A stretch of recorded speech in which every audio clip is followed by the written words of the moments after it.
অহংকার করা যাবে, হিংসা করা যাবে। জীবনের প্রতিটা পরিস্থিতিতে আমরা শুধু হাসি মুখে একটা শব্দ বলবো, আওয়াজ দিয়ে বলুন, সে শব্দটা কি? কারণ আমাদের চাওয়াতে কোনো কিছু পরিবর্তন হয় নাই, হবে। আমরা চাইলে কোনো কিছু পাবো। রব যার তকদিরে যেটা লিখে রেখেছেন সেটা যদি পৃথিবীর শেষ প্রান্তে থাকে, আপনি না চাইলেও না গেলেও রব চাইলে সেটা আপনার হাতের তালুতে একদিন না একদিন আসবেই, আসবেই, আসবে। তোর সময় শেষ হয়েছে, তোর সময় শেষ হয়েছে। এই পৃথিবীর আলো তুই আগামী দিন সকালবেলা আর দেখতে পাবি না। কখন জানি ডাক্তার চলে আসে। যা জমাচ্ছি তা নেওয়ার মতো কাফনে তো পকেটও নাই, আবার সেইগুলা নিয়ে গিয়ে কবরে রাখার মতো কবরে তো কোনো আলমিরার কোনো ব্যবস্থাও নাই। সেজন্য মনে রাখবেন, এত হা হুতাশের দরকার নাই। যা পেয়েছি যোগ্যতার চাইতে বেশি পেয়েছি। রব যদি বলতেন ফজরের নামাজ পড়লে তোকে নাস্তা দিব, অনেক মানুষ আমরা নাস্তা ছাড়া উঠতে হতো। যদি রব বলতেন জোহরের নামাজ কবুল হলে তারপরে ভাত পাবি, আপনার আমার ভাত জুটত না। কারণ নামাজ হয় ঠিকই, আমি নিজেও জানি আমার নামাজ কবুল হওয়ার মতো না, আপনিও স্বীকার করবেন আপনার নামাজ কবুল হওয়ার যোগ্যতা রাখে না। রব বিনা হিসাবে দান করেন। সেজন্য মনে রাখবেন, যে বান্দা রবের থেকে পাওয়া অল্পতে খুশি থাকে, রব্বুল আলামিন হাসরের ময়দানে তার অল্প আমল দেখেও খুশি হয়ে যাবেন। যে বান্দা রবের উপর খুশি, ওই বান্দার উপর রবও খুশি। যে বান্দা রবকে যেমন ধারণা করে, রব্বুল আলামিন তার সাথে সেভাবেই ব্যবহার করে। সেজন্য রাসূল পাক সাল্লাল্লাহু আলাইহি ওয়াসাল্লামের দরবারে একজন সাহাবী এসে প্রশ্ন করলেন, ইয়া রাসূলুল্লাহ, হাসরের ময়দানে হিসাব বিচার কে করবেন? আমার রহমান করবে তো? আমার রহমান করবে? নবী বলে যে হ্যাঁ, আমার রহমানই তো করবে, রহমানই তো করবে। তখন উনি বলে, যদি রহমান আমার বিচার করে, হিসাব করে, আমার আর টেনশন নাই। আরো জোরে বলেন, যদি আহকামুল হাকিমিন হিসাব করে তাহলে আমার খবর আছে। যদি রহমান হিসাব নেই, আমার কোনো টেনশন নাই। জগৎ জিজ্ঞেস করে এটা আবার কেমন কথা? তখন তিনি উত্তর দেয়, আমার গুনাহ যত বিশাল হোক না কেন, বড় হোক না কেন, আমার রবের রহমত তো তার চাইতে বিশাল, তার চাইতে বিশাল। সুবহান। সবচাইতে কম নেশা করে মুসলমান, সবচাইতে কম সুসাইড করে মুসলমান। এবার তারা গবেষণা করে দেখলো, উন্নত বিশ্বের ভিতরে যেখানে বড় বড় দালান আছে, ডলারের কোনো অভাব, কিন্তু তাদের সন্তান দেখা যায় নেশা করে বেশি। অন্যদিকে মুসলমানের গরিবরাও তেমন নেশা করে। তো নেশাটা করে দুইটা অভ্যাসে, একটা হচ্ছে শখে আর একটা হচ্ছে দুঃখে। হয়তো কেউ শখ করে লেগে যায়, আর না হয় কেউ কষ্টের মধ্যে লেগে যায়। ওনারা গবেষণা করে দেখে, পৃথিবীর বুকে একমাত্র মুসলিম জাতি যাদের ব্রেনটা অনেকটাই রিল্যাক্স, মন অনেকটাই রিল্যাক্স, যাদের সাথে ধর্মের সাথে, আল্লাহর সাথে, নবীর সাথে সম্পর্ক আছে। কিভাবে? ওনারা গবেষণা করে দেখে মুসলমানরা সবচেয়ে বেশি আলহামদুলিল্লাহ বলে, সেজন্য আল্লাহ তাআলা তাদের অন্তর এবং ব্রেনকে শান্ত করে রাখে। টেনশন লাগে না সন্তান হারালেন, টেনশন লাগে না ঘর হারালেন, টেনশন লাগে না পাল হারালেন, টেনশন লাগে না সম্পদ হারালেন, টেনশন লাগে না শরীর হারালেন। আইয়ুব নবী বলে, হযরত আইয়ুব আলাইহিস সালাম বলে, যা হারাইছি সবগুলা যদি আমার হইতো তোই না আমার টেনশন, এগুলা তো একটাও আমার না, আমার রব দয়া করে ভিক্ষা দিয়েছেন। মালিক আল্লাহ আমাকে ব্যবহার করার অনুমতি দিয়েছেন, অনুমতি। মালিক বানাই নাই। সম্পদ আমার হলে আমি না টেনশন করতাম, সবকিছু তো আমার রবের, দেওয়া ওনার ইচ্ছা, নেওয়া ওনার ইচ্ছা। আমার কাজ খুশি মনে শুকরিয়া করা। যারা শুকরিয়া করে বেশি, তাদের আর কোনো টেনশন। এই মুহূর্তে আপনাদের মাথায় কোনো মন খারাপ টেনশন আছে? হ্যাঁ বলে হ্যাঁ বলেন, না হলে না বলেন, সমস্যা নেই। সত্যি করে বলেন, আছে? সারাদিন যে সমস্ত বিষয়গুলো নিয়ে আপনার মনে কষ্ট, টেনশন দিছিল, এখন এরকম কোনো কিছু আছে? কেন নাই জানেন? ওই রহমতের ছায়া তলে আছে। একটু জোরে বলবেন না? সেজন্য মনে রাখবেন, এত চিন্তা করার দরকার নাই। জীবন আছে, চলতে থাকবে। নৌকা যদি নদীতে চলে তুফান আসবে না? লড়াচড় আসবে তো, ঢেউ আসবে তো। এত গাবড়ানোর দরকার কি? যা হবে দেখা যাবে। নিজের জায়গা থেকে নিজে সর্বোচ্চ প্রস্তুতি রাখবো, রবের উপর ভরসা করে। আর টেনশন করার কোনো দরকার, জোরে বলেন, আর টেনশন করার দরকার। এবার আওয়াজ দিয়ে বলেন, সবচেয়ে বড় টেনশন হচ্ছে রিজিক নিয়ে। কি নিয়ে? এই রিজিকের দায়িত্ব কে নিয়েছেন? আমি এদিকের আওয়াজ শুনি না, সবাই মিলে বলেন, রিজিকের দায়িত্ব কে নিয়েছেন? আপনাকে আমাকে মায়ের পেটে খাওয়ালেন কে? দুনিয়াতে আসার পরে খাওয়ালেন কে? ছোট্টবেলা থেকে খাওয়ালেন কে? বাপ ছাড়া সন্তানদেরকে খাওয়াচ্ছেন কে? স্বামী ছাড়া স্ত্রীদেরকে খাওয়াচ্ছেন কে? অভিভাবক ছাড়া রাস্তায় পড়ে থাকা মানুষগুলাকে, বাচ্চাগুলোকে খাওয়াচ্ছে কে? পাখিকে খাওয়ায় কে? বাঘকে খাওয়ায় কে? হাতিকে খাওয়ায় কে? মাছকে খাওয়ায় কে? তিমি মাছকে খাওয়ায় কে? এবার সবার কথা বাদ দেন, যাদেরকে চোখে দেখা যায় এদের কথা বাদ দেন। জীবাণু যেটা চোখে দেখা যায় না, এই জীবাণুকে খাবার দেয় কে? যে জীবাণু চোখেও দেখা যায় না, তার পেট হলে কদ্দুর হবে? রব বলে যে সৃষ্টি রিজিকের দায়িত্ব আমি নিলাম। বান্দা, তোদের টেনশনের দরকার নাই। তোদের কাজ হচ্ছে আমার নবীর প্রেম অন্তরে রাখবি, আদব অন্তরে রাখবি, নেক আমলের সাথে আমি রবকে ভয় করে চলতে থাক। তুই চলতে থাক, তুই চলতে থাক। যখন আটকাই যাবি, শুধু একবার বলবি হাসবুনাল্লাহ। যখন দেখবি তোর আত্মীয় স্বজন চাপাচ্ছে, আমাকে বল হাসবুনাল্লাহ। যখন তোর অভাব সামনে আসবে, ওয়ামান ইয়াত্তাকিল্লাহ ইয়াজআল লাহু মাখরাজান ওয়া ইয়ারযুকুহু মিন হাইসু লা ইয়াহতাসিব লা ইয়াহতাসিব লা ইয়াহতাসিব। আমার নবীর প্রেম আদব অন্তরে রেখে ঈমানটা মজবুত করে আমি রবের উপর তাওয়াক্কুল কর, বন্ধ রাস্তাও আমি আল্লাহ তোর জন্য খুলে দিব, পাহাড়ের ভিতরও রাস্তা করে দিব। এমন একজন রব আমাদের আছে। আপনারা চুপ থাকবেন, যারা দাঁড়িয়ে আছেন তারা একটু আওয়াজ দিয়ে বলেন, এমন একজন রব আমাদের আছে। এবার আমার ভাইয়েরা বলেন, আছে, আছে। এবার সবাই মিলে বলেন, এমন একজন দয়াবান রব আমাদের আছে না নাই? উনি শুনে কি শুনে না? দেখে কি দেখে না? দিতে পারে কি পারে না? নিতে পারে কি পারে না? দিনকে রাত, রাতকে দিন বানাতে পারে কি পারে না? উনি হ বললে হয় কি হয় না? এমন একজন রব যাদের আছে, তাদের মূলত টেনশন করার কোনো দরকার নেই। এবার বুঝতে পেরেছেন ইব্রাহিম নবী আগুনের সামনেও কেন টেনশন করে নাই?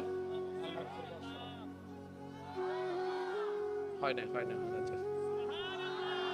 আমরা কাটা ফুটলে ও বারে ও মারে, আর ইউনুস নবী মাছের পেটের ভিতরে বসে বসে জিকির করতেছে। আপনি আমি সামান্য ডাক্তারে যদি বলা কোলেস্টেরল বাড়ি গিয়ে নহাইস, আর ওদিকে আইয়ুব আলাইহিস সালাম সারা শরীরে জন্য শীর্ণ অবস্থায়, মুখে হাসি। জগৎ বলে আইয়ুব নবী। সেজন্য মনে রাখবেন, বাপ মা স্বামী ইনকাম যারা করে তারা উসিলা, দেয় আল্লাহ। আরো জোরে বলেন না। তা যারা কামায় তারাও কামায় অন্যদেরকে খাওয়ানোর জন্য। রিজিক আল্লাহ সেভাবে বরাদ্দ করে দিয়েছেন। মনে করেন একজনের ইনকামে 5 জন 10 জন চলে, ওই 10 জনের রিজিক আল্লাহ একজনের ভিতর দান করেছেন। আপনি যে কামাচ্ছেন ওই 10 জনের কারণে, আপনি পরিশ্রম করতে পারছেন ওই 10 জনের কারণে, আপনি ব্রেন খেলাতে পারছেন ওই 10 জনের কারণে। ওই 10 জন যদি না থাকে, আপনার ইনকামও। আমি কি বুঝাতে পারছি কথা? কষ্ট হচ্ছে মনে আপনার? ফ্যামিলি মেম্বার কয়জন বলেন? এই 10 জনকে চালাতে মাসে লাগে 20,000 টাকা। কত? এক মাসে 3 জন মারা গেছে। কয়জন আছে? ইনকাম বরাবর 20,000, ঠিক আছে না নাই? এখন 20,000 টাকা দিয়ে যেখানে 10 জন খাইতো, একটু হিসাব করে দেখবেন 3 জন না থাকার পরও আপনি 20,000 টাকা দিয়ে 7 জনকে খাওয়াইতে পারবেন, আর জমাইতে পারবেন না। এখন আপনি হিসাব করলেন, গত 3 মাসে 20,000 দিয়ে আমি 10 জনকে চালাইছি। এই 3 মাসে 3 জন নাই, 7 জন আছে, 20,000 তো ঠিক আছে। তাহলে তো আমার 1,000 করে হলো জমার কথা। এগুলা কই, এগুলা কই, এগুলা কই? নাই নাই বেগিন আভগি। হিসাবে বলে, বীজগণিত আপনার গণিতে বলে, পাটিগণিতে বলে 20,000-এ 10 জন যেখানে খেত, এখন খাই 7 জন, তাহলে টাকা কিছু সেভ হওয়ার দরকার। কিন্তু দেখবেন মা মারা যাওয়ার পরে টাকা সেভ হয় না, বাবা মারা যাওয়ার পরে টাকা সেভ হয় না, সন্তান মারা যাওয়ার পরে টাকা সেভ হয় না। তখন মুরব্বী বলে, যার রিজিক,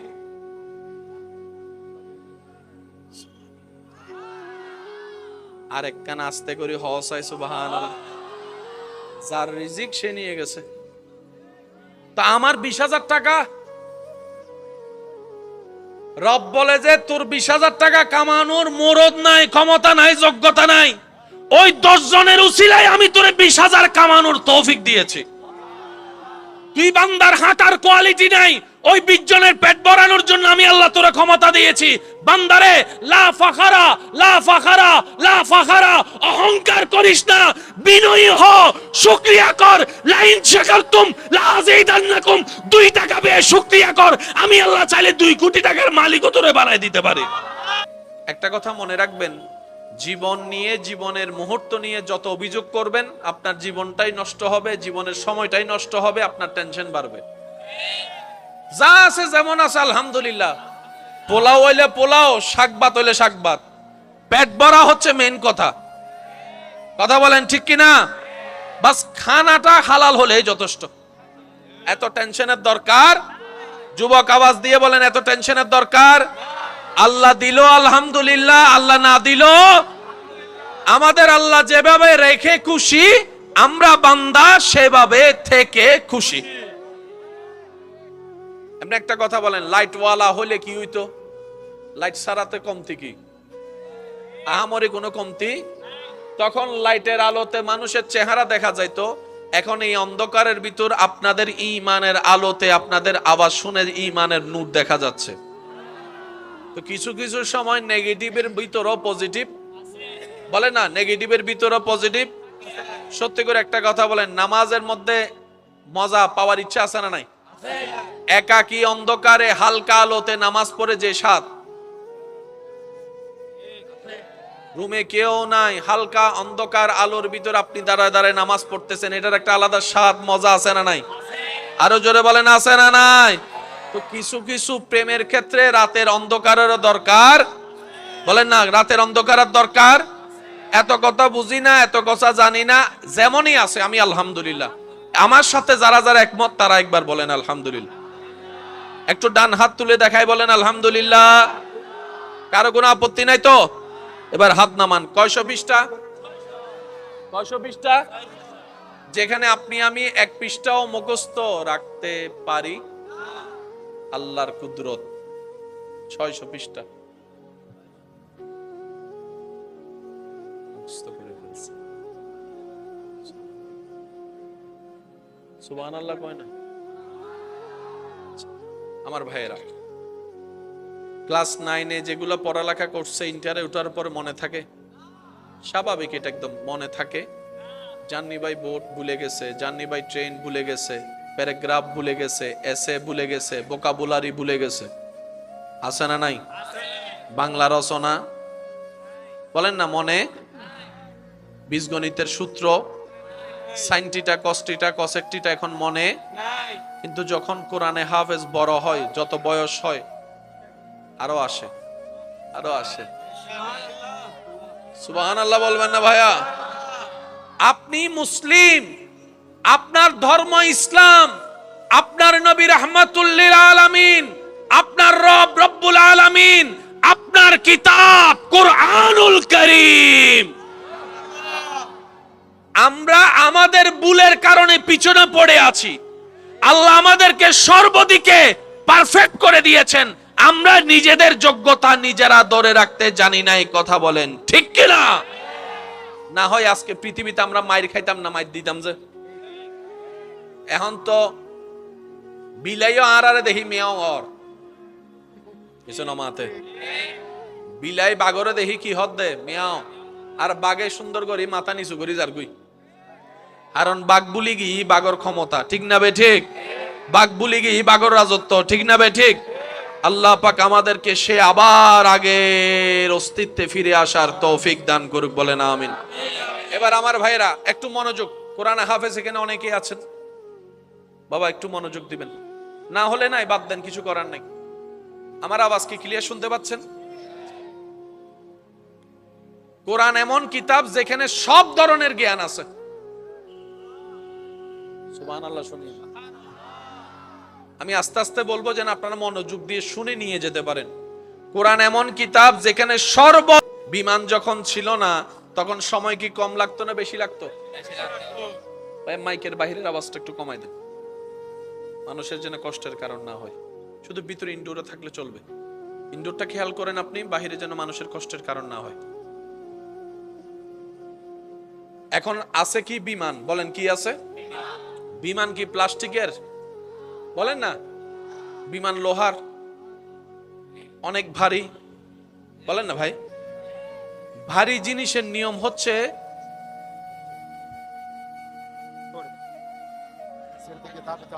বলেন বলেন বলেন, যত ভারী তত দ্রুত, যত ভারী তত, একটু জোরে বলেন, যত ভারী তত, আরো জোরে বলেন, যত ভারী তত।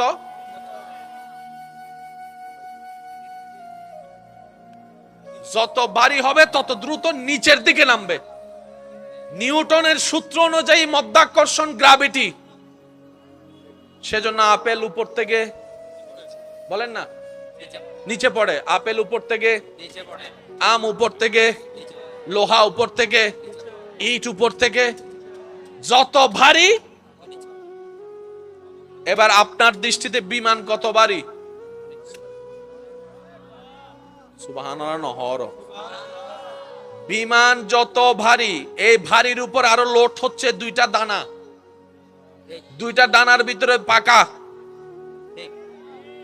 আপনার আমার গাড়িতে চলার জন্য তেল লাগে, আমরা নিয়ে 1 লিটার 2 লিটার 5 লিটার 30 লিটার।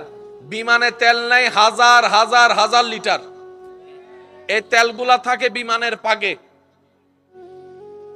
তাহলে পাক এক রকমের ভারী, ইঞ্জিনের পাকায় আরো ভারী, তেল হলো আরো ভারী। বলেন না। এবার যাত্রী উঠে গেল, এবার যাত্রীর লাকিজ উঠে গেল, ইঞ্জিন ফিট হয়ে গেল, মেকানিজম ফিট হয়ে গেল, কেবিন ক্রু উঠে গেল, পাইলট উঠে গেল, চেয়ার বসে গেল, বাড়ি বাড়ি বাড়ি আরো বাড়ি। বুঝাতে পারছি কথা? কিন্তু এখন দেখেন বিমানে যারা চড়েছেন তারা জানে, রানওয়েতে যায়, আস্তে আস্তে আস্তে আস্তে চলে, তারপরে মেইন ইঞ্জিন স্টার্ট দেয়, তারপরে পিছনে একটা হালকা ধাক্কা মেরে উপরে সামনের দিকে যেতে যেতে যেতে যেতে কিছু সময় যে টেক অফ করে। আরো নামাত আরো জোর হ না, এটা লন্ডন মিতি বোতল জিবে ফেলাই বেহারা সিবি জুতাই উঠি গি হিরোটা তুই এন্ডা তুই হ্যাঁ কেন আলি হতে জিন্দি মানি হন্তা হিন্দি দূরি দি। চোখের অনেকগুলা কোনা আছে না নাই? আল্লাহ তাআলা আপনার সেই চোখের ময়লাগুলা গোড়া থেকে ঘুরে ঘুরে ময়লাটা চোখের কোনায় নিয়ে এসেছেন। সকাল বেলায় আপনার চোখকে আল্লাহ পরিষ্কার করে দিয়েছেন। আরেকটু জোরে বলা যাবে? আরেকটু মহাব্বতের আওয়াজে বলেন সুবহানাল্লাহ। এবার আসেন, আজকে ঘরে যাওয়ার পরে কোনো মানুষ যদি ঘুমায় থাকে, তাকে একটু ঘুমান্ত অবস্থায় ডিস্টার্ব না হমত একটা জিনিস দেখবেন, মানুষ যখন চোখ বন্ধ করে ঘুমায় তখন তার এই জায়গাটা এমনি তুলে ধরবেন, দেখবেন যে সকিবে গুরের যে যে দেখু চোখ গুইতে কেনা তুলো আসলে ইতারা খেয়াল না করে দেখ গরিব না পার আজি ইতারাও গরিব ইনশাল্লাহ। দেখু না ভাই, মাতো না দেখু না। ঘুমন্ত মানুষের চোখ যখন আপনি এরকম করবেন, বিশেষ করে ছোট বাচ্চা, বোয়া বরক কলর ন গজ্জা আবার টুসো মারে দিব, ও গুঁড়ো ফক কলরে গজ্জ বাইনে টাইনে তাইলে বাচ্চা টাইছে তাইলে চোখটা এমন করবেন, দেখুন চোখটা।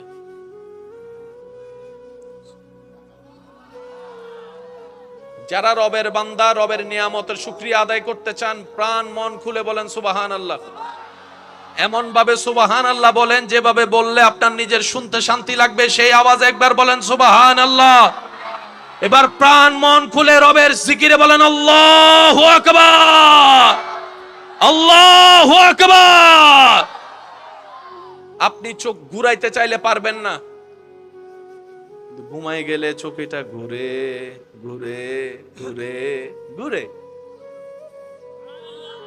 এবার চোখরে জিজ্ঞেস করলেন, চোখের কাজ তো দেখা, তুই ঘুরতেছস কেন? বলে যে সারা দিনের ময়লা সবগুলা আল্লাহ হুকুম দিয়েছেন আমার বান্দার যেন পরের দিন কষ্ট করতে না হয়, আমার বান্দা ঘুম থাকতে থাকতে চোখ সব ময়লা তুই কেতুর বানাই দে। সেজন্য কেতুর বাড়লে বুঝবেন চোখের ময়লাও বাড়ছে। এই কেতুরের হক আপনি আমি আদায় করতে পারবো?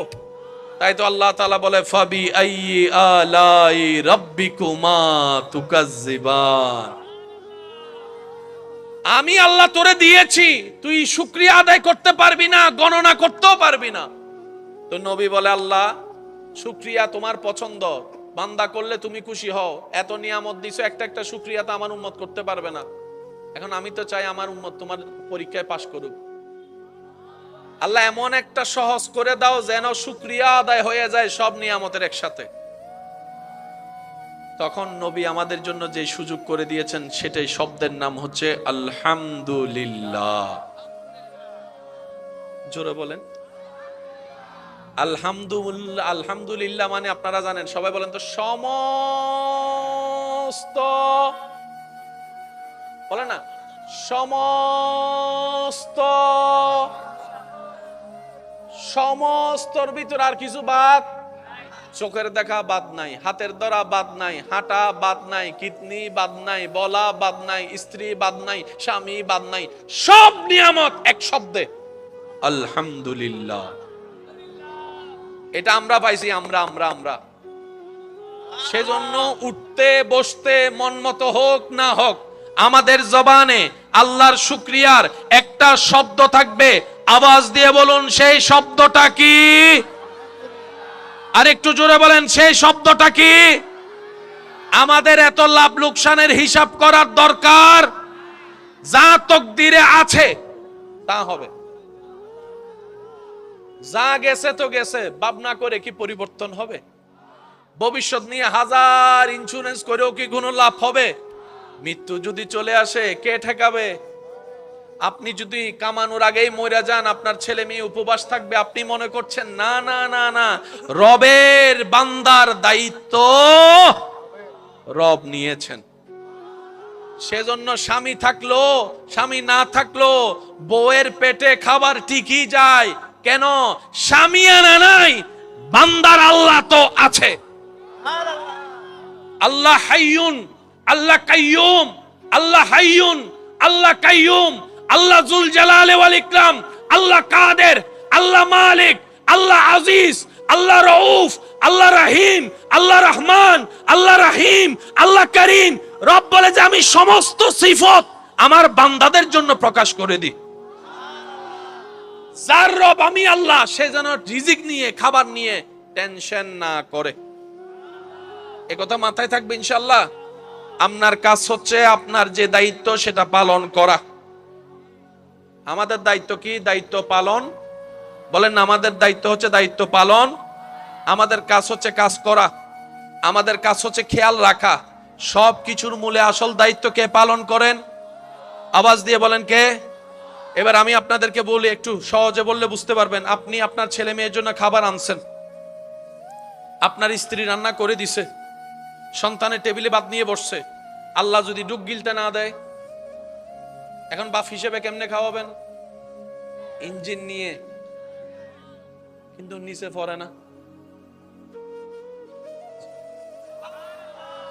আরেকটু জোরে। যারা বিমানে চড়েছেন তারা জানে, বিমান যখন টেক অফ করে তখন পুরা শরীর হালকা হয়ে যায়। কিছুক্ষণের জন্য পুরা শরীর মনে হবে যেখানে এটা কোনো ওজন নাই, একদম পাতলা হয়ে যায়।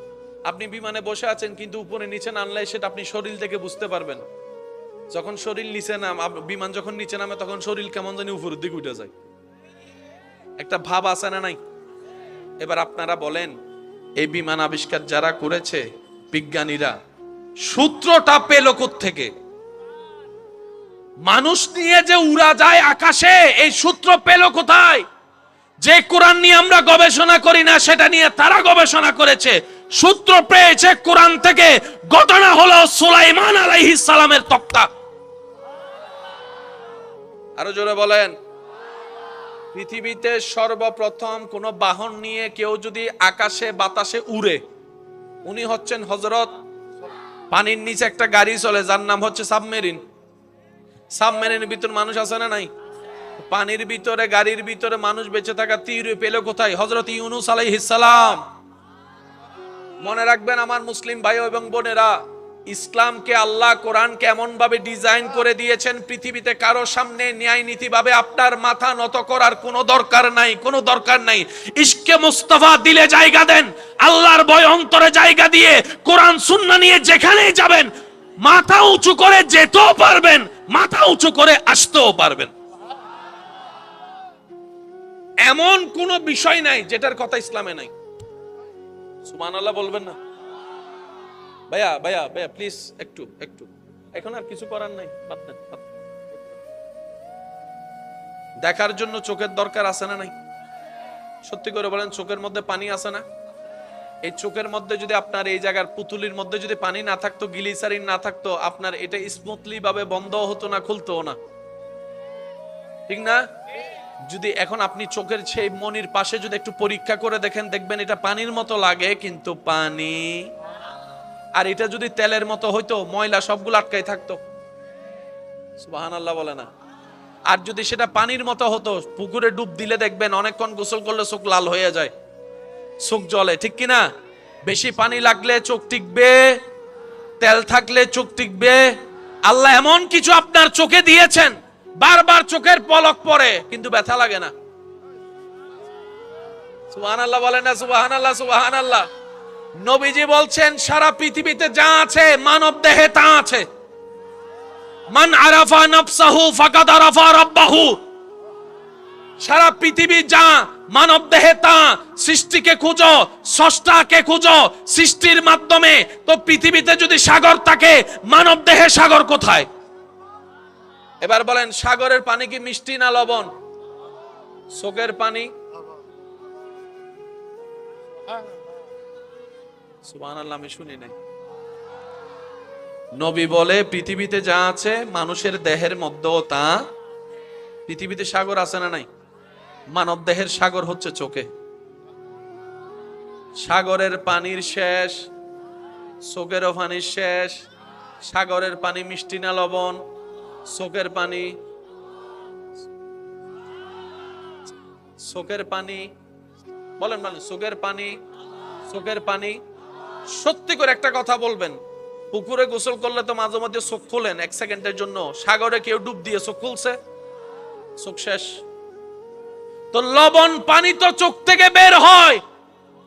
কান্না করলে ঠোঁটে লাগলে কেমন জানি লবণ লবণ লাগে, কিন্তু সাগরের লবণ পানি চোখে সয় না কেন? রব বলে যে এটাই তো আমার কুদরত। লবণ লাগলে চোখ জ্বলে, কিন্তু তোর চোখের পানি লবণ, কিন্তু তোর চোখ জ্বলে না। এবার আসেন, রাত্রেবেলা ঘুমানোর পরে সকালে ঘুম থেকে উঠার পর যখন মুখ ধুইতে গেলে, দাঁত ব্রাশ করতে গেলে, মুখ ধুইতে গেলে চোখের কোনায় কিছু ময়লা দেখেননি? এইসব কথা বলে না। আর সিরিঙ্গা ভাষা কেতুর হ দেরি। চোখের কোনার মধ্যে কিছু ময়লা আছে কি নাই? এই ময়লা আসলো কোত্থেকে? আপনি যে সারাদিন রাস্তায় ঘাটে হাঁটলেন, দোকানে, এই বিভিন্ন দোলা যে আপনার চোখে ঢুকছে, চোখ তো নষ্ট হয়ে যাবে। আল্লাহ তাআলা রাতের বেলা আপনাকে সেই ডিজাইন করে দিয়েছেন, সকালে সব ময়লা এক জায়গায় নিয়ে এসেছেন। আপনাদের এলাকায় পুকুর আছে? আজকে একটা এখান থেকে যাওয়ার পর একটা কাজ করবেন, একটা, যদিও জিনিসটা উচিত নয় তারপরে বুঝার জন্য বলছি, একটা বোতল নিয়ে পুকুরের মাঝখানে মারবেন, আল্লাহ আমি যা পেয়েছি তার যোগ্যতা আমার কাছে নাই, তুমি দয়া করে দান করেছো, তুমি না দিলে তখনও আমার কিছু করার ছিল না, তুমি দয়া করে দিয়েছো।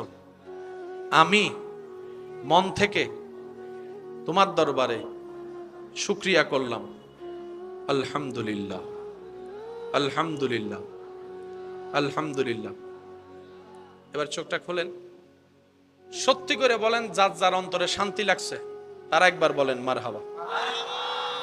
এখন দেখেন তো মাথায় কোনো টেনশন? চাকরি আছে না নাই, ব্যবসা আছে না নাই, ঘরের মধ্যে জ্বালা কি, বউয়ের জ্বালা কি, স্বামীর জ্বালা কি? আরে ভাই আসছি একা, যাব একা। দুনিয়ার সামান্য এগুলো তো মাত্র অভিনয় মাত্র। কখনো সন্তান হিসেবে অভিনয়, কখনো স্বামী হিসেবে অভিনয়, কখনো বস হিসেবে অভিনয়, কখনো কর্মী হিসেবে অভিনয়, কখনো বা ড্রাইভারের চরিত্র অভিনয়, কখনো বা প্যাসেঞ্জারের চরিত্র অভিনয়। যাত্রা সবার এক, পোশাক সবার এক। সাদা পোশাকে আবৃত হয়ে কবর করে সবাইকে থাকতে হবে আলমে বরজকের মধ্যে, আখিরাতের পথে। কথা বলেন ঠিক কিনা? এই অভিনয়ের সময় অল্প সময় মাত্র। এক বার্ধক্য বুড়া ছোট বয়স, এক বার্ধক্য ছোট বয়স, আর এক বার্ধক্য বুড়া বয়স। ছোট বয়সেও মানুষ লাগে, বুড়া বয়সেও মানুষ লাগে। এই মাঝখানে যৌবনের সময় হচ্ছে অল্প, কিন্তু দেখতে দেখতে চলে গেছে অনেক সময়, কখন জানি